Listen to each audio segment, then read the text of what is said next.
Bonjour à tous. Jour d'élection aujourd'hui dans la plupart des grandes communes de France, mais pas partout, loin s'en faut. Dans la majorité des cas, le premier tour a suffi pour désigner un maire. C'est le cas à Dole, à Chalon-sur-Saône ou encore à Beaune, où on en est déjà à l'étape suivante. Le candidat élu la semaine dernière, Pierre Bols, deviendra officiellement maire aujourd'hui à 11h. En effet, c'est ce matin que se tiendra la séance d'installation du nouveau conseil municipal beaunois. Une manifestation a eu lieu à Nantua hier après-midi. Une association dénonce le braconnage des lynx et plus globalement les violences faites à la faune sauvage.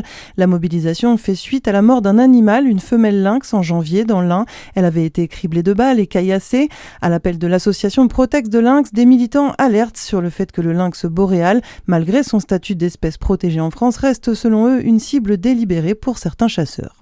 Et puis un doubiste va comparaître devant la justice suisse pour une affaire concernant un autre animal, le loup.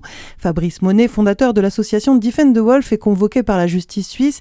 Il est attendu mercredi prochain devant le ministère public dans le canton de Vaud. Le bûcheron de 47 ans est soupçonné d'avoir entravé des opérations de tir de loup, accusation qu'il rejette en bloc. Dans le reste de l'actualité internationale, la guerre au Moyen-Orient, Benjamin Netanyahou parle d'une soirée très difficile pour Israël. Réaction du Premier ministre israélien après des frappes de missiles iraniens sur 2 villes du sud du pays qui ont fait une centaine de blessés. Benjamin Netanyahou promet de continuer à frapper l'Iran sur tous les fronts. L'Iran qui est aussi menacé par Donald Trump qui vient de lancer un ultimatum. Les États-Unis anéantiront les centrales électriques de l'Iran si la République islamique ne rouvre pas le détroit d'Ormuz au trafic maritime dans les 48 heures, annonce hier soir du président américain sur sa plateforme Truth Social.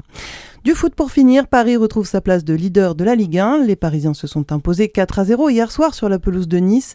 Et puis 5 matchs au programme aujourd'hui pour clôturer la 19e journée avec 2 chocs pour l'Europe notamment.